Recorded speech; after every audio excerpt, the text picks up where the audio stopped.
Phone थोड़ा silent हो गया। आप सभी को नमस्कार। भारतीय जनता युवा मोर्चा की आगामी कार्यक्रम युवा चौपाल को लेकर इस आयोजित प्रेस वार्ता में मैं आप सभी का बहुत बहुत हार्दिक स्वागत करता हूं, अभिनंदन करता हूं। इस प्रेस वार्ता में हमारे साथ भारतीय जनता युवा मोर्चा शाहजहांपुर के जिलाध्यक्ष रोहित सिंह जी, जिले के महामंत्री और इस नगर के भाजपा के अध्यक्ष विजय शंकर अवस्थी जी, जिले में उपाध्यक्ष अंकित जी, हमारे जिले के पदाधिकारी दूसरे अंकित कुमार जी, कोटार मंडल के युवा मोर्चे के संयोजक कमल दीक्षित जी एवं अन्य यहाँ कार्यकर्ता बंधु उपस्थित हैं।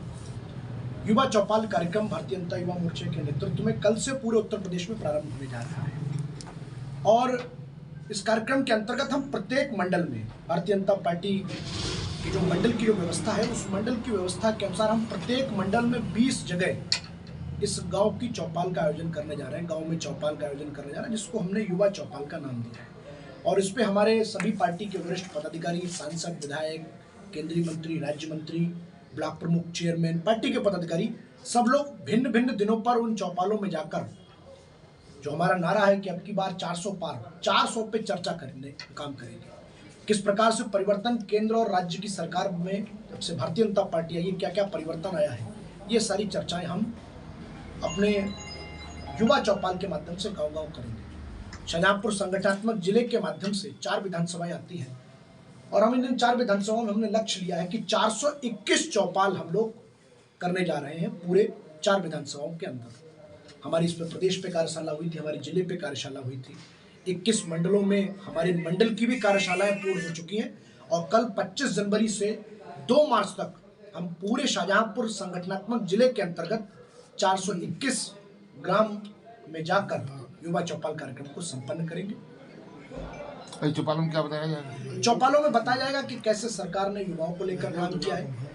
2014 के आने के बाद में, 2017 में योगी जी के आने के बाद में क्या देश में परिवर्तन हुआ है, क्या प्रदेश में परिवर्तन हुआ है, अर्थव्यवस्थाएं कहाँ हमारी पहुंची है, मजबूत नेतृत्व जब होता है तो अयोध्या में नहीं अबू धाबी में भी मंदिर बन सकता है। इस प्रकार की तमाम चर्चाएं हम लोग चौपाल के माध्यम से गाँव गाँव करने वाले हैं। क्या युवा चौपाल में युवाओं को जोड़ने के लिए प्रेरित रहेंगे, क्या होगा? नहीं, बिल्कुल भारतीय जनता पार्टी सदैव से युवाओं को जोड़ने के लिए प्रयासरत रहती है।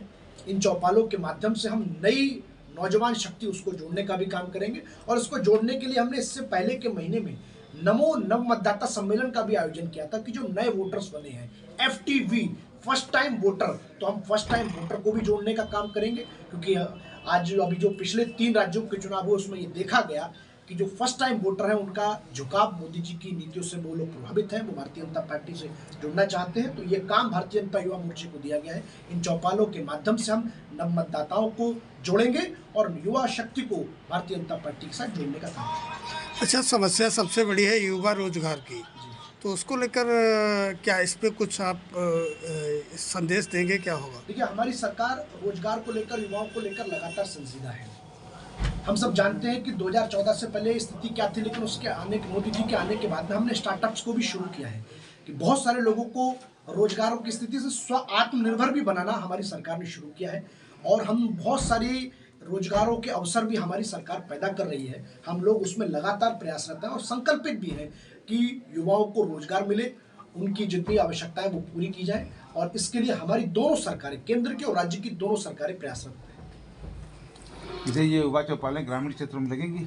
ग्रामीण में भी लगेंगी, शहरों में भी लगेंगी। शहरों में इसको हमने वार्ड और पार्षदी का जो क्षेत्र होता है उसके अनुसार हमने डिवाइड किया हुआ है। तो इससे जैसे युवाओं को क्या मिलेगा? देखिए, युवाओं को क्या मिलेगा, युवाओं को आजकल कभी कभी क्या होता है, आपने युवाओं को ये कहते हुए सुना होगा, आई हेट पॉलिटिक्स। वो पॉलिटिक्स से हेट करता था, लेकिन 2014 के बाद में स्थितियां बदली हैं। जब नेतृत्व अच्छे व्यक्ति के हाथ में होता है तो आज युवा खुद चाह रहा है कि वो पॉलिटिक्स में एक्टिव हो। ये एक विषय है, लेकिन उसके बावजूद भी जब जाके देखेगा कि पहले भारत का नाम किन चीज़ों में होता था, आज अगर कतर के अंदर जिन लोगों को सजा हो चुकी है, अगर वो वापस आ रहे हैं तो उसको लगता है कि हाँ, भारत मजबूत स्थिति में है। आज जब भारत का नौजवान यूक्रेन और रूस के मध्य के बीच में जब युद्ध में फंस जाता है तो उसको लगता है कि भारत का झंडा अगर गाड़ी पे लगा हो तो मैं सुरक्षित यहाँ आ सकता हूँ। तो आज का नौजवान उस अंतर को समझ रहा है और उसी अंतर को व्यापकता से बताने के लिए, गाँव गाँव बताने के लिए हमारी ये युवा चौपाल का कार्यक्रम तैयार हुआ है। आज एक खबर आ रही है लखनऊ से, वहाँ पर लाठियाँ बरसाई जा रही है। देखिए, जो लोग जो लाठियों वाला जो विषय मैं आपको इसमें बताऊं कि जो पुलिस को लेकर, पुलिस की परीक्षा को लेकर वो अपनी मांग कर रहे हैं, हमारी सरकार सदैव संजीदा इस बात पे रही कि किसी भी प्रकार की धांधली ना हो और जो लोग योग्य व्यक्ति हैं वो लोग चुनकर आए। लेकिन व्यवस्था के अंदर के ही लोग या कुछ इस प्रकार की कुत्सित मानसिकता के लोग इस प्रकार की हरकतें करते हैं तो हमारी सरकार उन पर उसी तरीके से कार्रवाई करने जा रही है। गैंगस्टर एक्ट के माध्यम से उन लोगों पर कार्रवाई करने जा रही है जो युवाओं को छलने का काम कर रहे हैं, जो इस प्रकार की परीक्षाओं में जिनकी मेहनत को वो लोग गलत काम करने बताने का काम कर रहे हैं। विषय लाठी का है, वो तत्कालीन व्यवस्था के अनुसार वहां क्या होगी मुझे उसकी जानकारी नहीं है, लेकिन मैं इतना ही कह सकता हूं कि युवाओं को लेकर, रोजगार को लेकर, परीक्षा को लेकर, युवाओं की एक एक समस्या को लेकर हमारी सरकार पूरी तरीके से संजीदा है और किसी के साथ अन्याय नहीं होगा, गलत नहीं होगा। इसके लिए योगी जी और मोदी जी की सरकार प्रतिबद्ध है।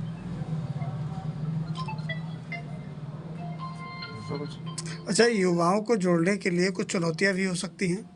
नहीं, देखिए बिल्कुल चुनौतियां हो सकती हैं। युवा जब हम युवाओं से बात करते हैं तो उसके मन में बहुत सारे प्रश्न होते हैं, राजनीति को लेकर भी, समाज को लेकर भी। उसका एक अलग प्रकार का थिंक टैंक होता है, उसका चिंतन होता है। लेकिन हम इन सारी चुनौतियों को, क्योंकि हम बहुत लंबे समय से राजनीतिक क्षेत्र में हमारा युवा मोर्चा काम कर रहा है, आज आप देखेंगे आज बहुत अच्छे आप अगर हमारे युवा मोर्चे में देखेंगे तो जो वकील हैं, जो डॉक्टर्स हैं, जो कई टीचर भी हैं, ऐसे भी लोग युवा मोर्चे में जुड़ने का काम कर रहे हैं क्योंकि वो जानते हैं कि युवा मोर्चा एक राष्ट्रवादी संगठन है और राष्ट्रवादी संगठन से जुड़कर हम देश और समाज के लिए काम कर सकते हैं। तो निश्चित तौर पर चुनौतियां हैं और युवा है अगर तो उसको चुनौतियों को समझना भी चाहिए और उनसे लड़ना भी चाहिए। तो मुझे लगता है कि युवा मोर्चा पूरी तरीके से तैयार है अगर किसी प्रकार की चुनौतियाँ। अच्छा, युवाओं के लिए कोई संदेश दीजिए। मैं युवाओं के लिए यही कहना चाहूँगा कि जो मैंने पहले भी कहा कि कई बार कहते हैं कि हमको क्या ही मतलब है, हम तो अपना व्यापार कर रहे हैं, सारी चीज़ें। मुझे लगता है कि युवाओं को राजनीति की समझ एक युवा को होना चाहिए, चाहे वो किसी भी क्षेत्र में काम करे, क्योंकि अगर आपको राजनीति की समझ नहीं होगी, अच्छा और खराब में अगर आप अंतर नहीं कर पाएंगे तो गलत लोग आप पे शासन करते हैं और जब गलत लोग शासन करते हैं तो फिर गलत सारी चीज़ें होती चली जाती हैं और फिर हम हाथ मलने के अलावा कुछ नहीं हो सकता। तो युवा स्वावलंबी बने, आत्मनिर्भर बने, अपने देश अपने समाज की चिंता करे, कुछ भी करे समाज का भी ध्यान रखे, देश का भी ध्यान रखे और समाज में अपना नाम करे, आगे बढ़े। और अगर राजनीतिक क्षेत्र में जुड़ना है तो युवा मोर्चा उन सभी नौजवान साथियों का आह्वान करता है, उनका स्वागत करता है कि युवा मोर्चा के साथ जुड़कर अपने आप को आगे बढ़ाएं। युवा मोर्चा जब जुड़ना चाहता है जी तो ऊपर वाले जुड़ने नहीं देते। अभी आप नगर पंचायत वाला देखिए, टिकट मांगने के तैयार हो, टिकट उनको दी जाती है जो कभी बीजेपी नहीं है। देखिए ये टिकट वाला विषय तो खैर हमारे युवा मोर्चे का नहीं बड़ा विषय है, लेकिन आप निश्चित तौर पर रखिए। देखिए इस बार भी कई राज्यों में चुनाव हुए, कई राज्यों में मुख्यमंत्री की स्थितियां जब बनी है तो हमने युवाओं को नेतृत्व